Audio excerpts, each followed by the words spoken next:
आवाज को कर बुलंद इतना कि हर तकदीर से पहले ये सत्ता किसान से खुद पूछे कि बता तेरी रजा क्या है। नमस्कार, बोल हिंदुस्तान में आपका स्वागत है। फर्ज कीजिए आप एक दुकानदार हैं। आपकी दुकान आपके भरे पूरे परिवार के पालन पोषण का एकमात्र जरिया है। आप एक जागरूक नागरिक भी हैं, आप देशभक्त भी हैं। आप भी चाहते हैं कि देश का विकास हो।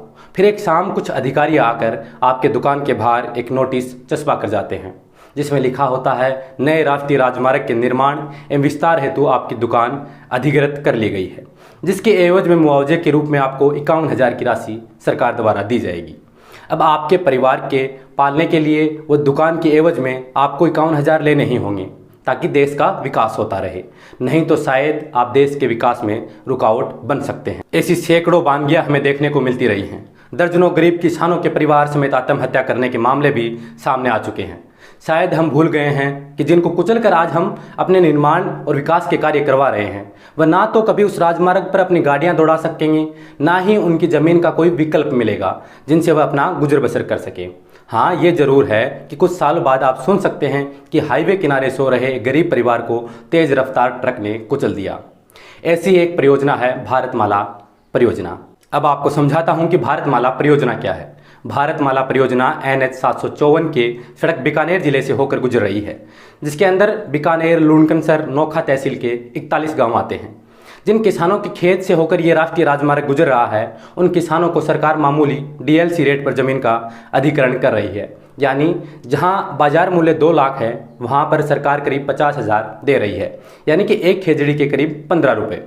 किसान पिछले साल भर से आंदोलन कर रहे हैं। पूरे राजस्थान के किसानों ने मिलकर जालोर के बागोड़ा में आंदोलन किया। किसान बाग में सरकार ने बात नहीं मानी तो 211 किसान 10 दिन तक भूख हड़ताल पर बैठे रहे। तभी अचानक कोरोना महामारी को देखते हुए किसानों ने सरकार का सहयोग किया और अपना आंदोलन स्थगित कर दिया और इस स्थगित करने का निर्णय लिया देश के हित में। किसानों के इस सहयोग के बदले इस कोरोना महामारी के दौर में सरकार और दल्ले ठेकेदार पुलिस के डंडों के दम पर किसानों को उनके खेतों में थोड़ा बहुत मुआवजा देकर खदेड़ रहे हैं। किसानों को भूमि गैरकानूनी तरीके से हड़पी जा रही है। चलिए देखते हैं अधिग्रहण के कायदे और नियम इस बारे में क्या कहते हैं।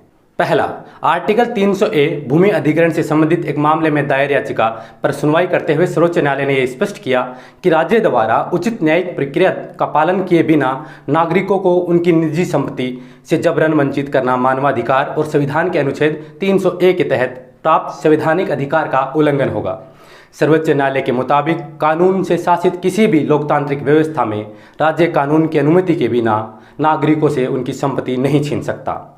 दूसरा, भूमि अधिग्रहण नियम 2013 संशोधन बिल लोकसभा में पास हुआ, जिसके तहत किसानों की सहमति के बिना उनकी भूमि का अधिग्रहण नहीं किया जा सकता। अगर होगा तो ग्रामीण इलाके में बाजार भाव से 4 गुना दाम मिलेंगे। लेकिन बात तो वही है, हमारे देश की विडंबना यही है कि गरीब किसानों को इतने ही नियम कानून पता होते तो वह शायद किसानी कभी ना करते। उसे इतने ही नियम मालूम होते तो शायद उसकी भी फसल का सही दाम मिल जाता। इतने ही कायदे समझता तो उसका परिवार आत्महत्या न करता। जिस जमीन की कीमत सरकार 2 कौड़ी समझ रही है, वो जमीन जमीन नहीं, किसानों के लिए एक शरीर का अंग है। उस जमीन की देखरेख के लिए वह अपने शरीर पर कपड़ों के चिथड़े उड़ा देता है।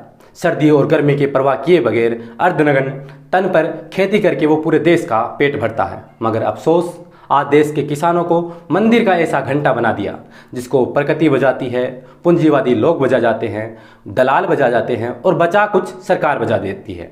फिर शायद हमारा ये वीडियो सरकार तक पहुंचे तो सरकार कोई सुध ले, वरना हमें मालूम ही है कहीं किसी पटरी पर गरीब किसान की बिखरी हुई रोटियों की तस्वीर टीवी पर दिखाई जाएंगी, कहीं पेड़ पर टंगी किसी गरीब की लाश के नीचे उसकी घिसी हुई चिथड़ों से जुड़ी हुई चंपलें टीवी पर दिखाई जाएंगी।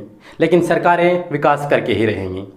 अब इस मामले को लेकर वहां के नेताओं ने सरकार को चेतावनी देते हुए अवगत करवाया, वो भी सुनवाते हैं आपको। लेकिन आपको ये भी ध्यान रखना होगा कि किसान के मुद्दे पर कौन राजनीति कर रहा है, क्योंकि कुछ लोग जो सिर्फ किसान के नाम पर अपनी राजनीतिक रोटियां सेकने तो आ जाते हैं, लेकिन उनको उनकी समस्याओं से कोई सरोकार नहीं होता है। इसलिए आपको तय करना होगा कि आपका सच्चा हितैषी कौन है। आइए आपको सुनाते हैं मरु प्रदेश निर्माण मोर्चा के सुप्रीमो जयवीर गोदारा ने क्या कहा। भारतमाला का जो प्रोजेक्ट चल रहा है उसमें किसानों की ज़मीन एक्वायर की गई है और सरकार का नियम ये है कि 2 लाख रुपए जहां DLC रेट है वहाँ का सरकार को देना तो चाहिए था 4 गुना भाव। ये कानून बनाया हुआ है सरकार ने, लेकिन वहाँ दे क्या रहे हैं 50,000 रुपये बीघा का। मैं सरकार से ये पूछना चाहता हूँ, इतनी क्या तो आपको जल्दी हो गई कि लॉकडाउन के तहत आप पुलिस के दम पर तुम किसानों को तंग कर रहे हो, उनकी ज़मीनें छीन रहे हो। अरे फैक्ट्री ले लोगे, फैक्ट्री लगाने वाला तो साला जाके और कहीं फैक्ट्री लगा लेगा, लेकिन जिसको तुम फ्री में ज़मीन ले लोगे वो ज़मीन कहाँ पर जाएगा? वो आत्महत्या करेगा या करवाना चाहते हो तुम? इसलिए सरकार से हम निवेदन नहीं कर रहे हैं। अशोक गहलोत जी और सचिन पायलट जी और दूसरे जो भी लाट साहब होंगे, जो भी, ये ध्यान रखना, जिस दिन किसान के साथ तुम अगर अत्याचार करोगे और ऐसे ज़मीन छीनोगे तो एक दिन हम ये लॉकडाउन सब पाड़ के फेंक देंगे। जब किसान मर ही जाएगा उसके बाद ज़मीन ही नहीं बचेगी, उसको तुम पैसे तुम दोगे नहीं। धक्के से पुलिस के दम पर एक नापा सर का एसएचओ ऐसे धमकाता है जैसे वो कोई भगवान बन गए हो। कानून वही सिखाता है, जैसे कानून वही जानता है। इसलिए सब नेताओं से निवेदन नहीं, आगाह करना चाहते हैं कि आप किसान के साथ अत्याचार करना बंद कर दो, नहीं तो लाठी जेड़ी हमें भी लेके चलना आता है। और आगे अगर अत्याचार करोगे तो फिर आगे नतीजे भुगतने के लिए भी तैयार हो जाए ये सरकार। हम पीछे नहीं हटेंगे। अब आपने सुना, जयवीर गोदारा ने साफ साफ चुनौती देते हुए सरकार को अवगत करा दिया। साथ ही वहां के छात्र नेता जो हर कदम पर छात्रों के साथ रहते हैं, रामनिवास कुकड़ा, उन्होंने भी अपने शब्दों में सरकार को चेतावनी दे डाली। इनको भी सुनते हैं क्योंकि ये भी इस आंदोलन से जुड़े हुए हैं। नमस्कार साथियों, भारतमाला सड़क निर्माण को लेकर बीकानेर जिले सहित जो पूरे देश एवं प्रदेश के अंदर जो किसान आंदोलनरत है वो बेहद गंभीर विषय है। इस कोरोना महामारी के चलते किसान जो महापड़ाव पर बैठे थे, जो केंद्र सरकार से मांग कर रहे थे अपनी जमीन के बाजार मूल्य से 4 गुना दाम की, उन्होंने इस महामारी के चलते अपने धरने उठा दिए। लेकिन सरकार की लाचारी के चलते पुलिस प्रशासन पर ठेकेदारों द्वारा दबाव डालकर जो जबरदस्ती काम शुरू किया गया, उसकी मैं कड़े शब्दों में निंदा करता हूं। जो किसान इस संकट की स्थिति के अंदर रात दिन मेहनत करते हुए देश का पेट भरने का काम कर रहा है, अगर उस किसान के साथ इस तरह का बर्ताव किया जाता है, उसकी भावना के साथ इस प्रकार का खिलवाड़ किया जाता है, तो बेहद चिंतनीय विषय है। सरकार से मेरी मांग है और मेरा सरकार से आग्रह भी रहेगा कि इस संकट की स्थिति के अंदर किसानों को जो बाजार मूल्य से 4 गुना दाम की मांग कर रहे हैं, उनकी मांग को समय रहते पूरा करें और हम लोगों को मजबूर नहीं करें कि हम लोग सड़कों पर उतरें। और मैं इस वीडियो के माध्यम से तमाम किसान भाइयों को यह पूरा भरोसा दिला देना चाहता हूं, अगर सरकार ने समय रहते किसान भाइयों की मांग को नहीं माना, तो जिस समय इस आंदोलन की शुरुआत हुई थी उस समय भी हमने किसान भाइयों को एक भरोसा दिलाया था और उनके साथ कदम से कदम मिलाकर चलने का वचन दिया था उनको, और उस वचन पर हम खरा उतरने का काम करेंगे। बहुत बहुत धन्यवाद। जय हिंद, जय जवान, जय किसान। धन्यवाद साथियों, नमस्कार। अंत में आपको वहां के किसान नेता भरत राम कसवा ने क्या कहा, जो इस आंदोलन से शुरुआत से जुड़े हुए हैं, इनको भी सुनना चाहिए। भारतमाला परियोजना NH 754 के प्रभावित किसानों के मुद्दे को लेकर लगातार पिछले साल भर से आंदोलन चल रहा है। हनुमानगढ़ के किसानों ने करीब 10 महीने तक जिला कलेक्ट्रेट कार्यालय हनुमानगढ़ के सामने धरना दिया। बीकानेर के किसानों ने, जालोर के किसानों ने, बाड़मेर के किसानों ने अलग अलग जगहों पर लगातार महीनों लंबे धरना प्रदर्शन किए। उसके बाद बागोड़ा में जो महापड़ाव चला, 211 किसान 10 दिनों तक भूख हड़ताल पर बैठे रहे। उसके बाद हमने सरकार का सहयोग करते हुए कोरोना के इस दौर में हमारी मांगें जब तक नहीं मानी गई थी तब भी हमने आंदोलन को स्थगित कर दिया था।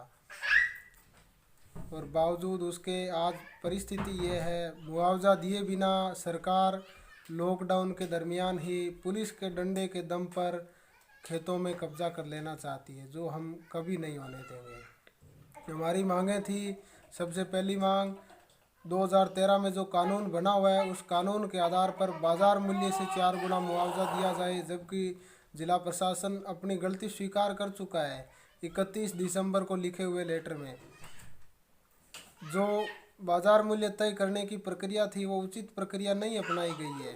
दूसरी हमारी मांग थी, जिन किसानों के खेतों में पेड़ पौधे हैं, मकान बने हुए हैं, बाढ़ तार आदि जितने भी अटैच प्रॉपर्टीज़ है उनका सही से मुआवजा दिया जाए।